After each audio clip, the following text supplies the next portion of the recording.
sambutan dari mempelai keluarga mempelai laki-laki Tungkurian, dalam hal ini pamannya. Kemudian ada juga sambutan daripada paman dari saudara ibunya Ustaz Oki. Jadi karena Ustaz Oki keluarganya yang dari bapaknya saya lihat yang hadir adalah tante-tante, sementara yang dari ibunya itu ada beberapa orang, ya, Masya Allah. Jadi paman yang mewakili sebagai orang tua.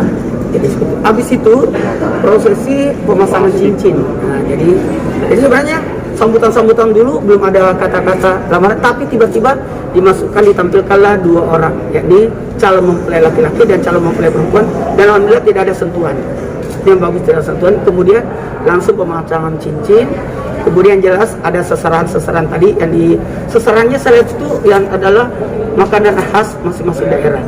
Yang jelas saya senangnya itu, mohon maaf, yang diangkat adalah budaya Aceh yang ditampilkan tadi.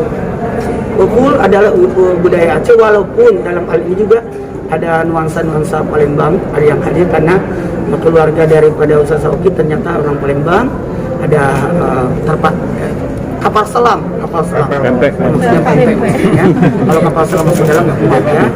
Jadi itu balasan seserahannya. Jadi ada seserahan, dan yang menarik juga aku kayak nonton film India ya. Yang mana sebelumnya waktu calon mempelai perempuan itu ditutupi dulu, kain besar yang khas Aceh, yang besar banget, tapi ternyata Amanda yang di dalam sama sahabatnya Ricis nggak ada di situ. Jadi pertama setelah itu baru Ricis yang datang. Masya Allah, tabarakallah. Ricis kayaknya pakai doa ya, cantik banget hari ini. Pangling itu maksudnya? Iya, pangling lah. Kalau enggak berarti Ricis kalau udah biasa tampil di TV ya. Katanya sempat menangis juga ya? Sangat menangis karena dan di dalam itu suasananya antara senandang haru, sedih karena sosok ayah tercinta tidak hadir. Karena kita tahu, saya sendiri duduk juga, ya Allah, mudah-mudahan saya juga bisa melihat anakku menikah. Sepanjang tadi itu saya berdoa.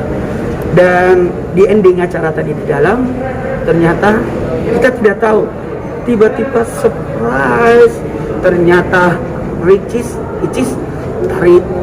melakukan tarian zaman. Itu luar biasa, Masya Allah. Atas pemakaian cincin tersebut, ya. Apakah dari pihak laki-laki ya. Ambil wakilnya atau bagaimana?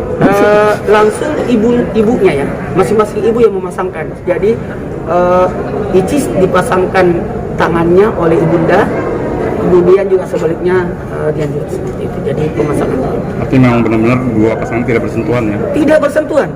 Sampai kita kan pada saat turun Icisnya itu kan MC-nya berkata, tolong dipegang tapi langsung bisa. Oh, enggak bersentuhan. Itu bagus, jadi pembelajaran bos kita juga, karena mohon maaf, lamaran belum tentu sah ya. Jadi hanya baru lamaran. Kalau saya lihat hari ini adalah bentuk kesungguhan yang luar biasa, karena ada 3 yang tidak bisa dipermainkan: nikah, talak, wujud. Jadi jangan dipermainkan. Ini adalah faktor bentuk kesungguhan. Jadi pernikahan itu bukan dihalang-halangi, tapi bagaimana harus ikuti aturan dan menghargai adat. Karena ada 3 kan, sesuai hukum syariat Islam, kemudian ada adat, kemudian negara. Disahkan oleh negara, nanti di akadnya pasti ada, makanya bukan nikah siri tapi nikah yang betul-betul akadnya. Kemudian ada namanya nikah adatnya, nikah negara, ada nanti buku nikah dan sebagainya. Kemudian adat istiadat, nggak apa-apa. Jadi tinggal kesepakatan sih. Jadi jangan ada tersinggung. Kok adat ini kan harus lamaran, biasanya adat ini kan adat tidak usah. Jadi ini disatukan saja. Ini bagian daripada bagaimana kita bisa memudahkan. Kata Nabi, mudahkan. Mudah, jadi mudah. Dan yang berikutnya adalah bagaimana sosok pernikahan itu ikuti syariat Islam. Ya. Untuk berarti sendiri dari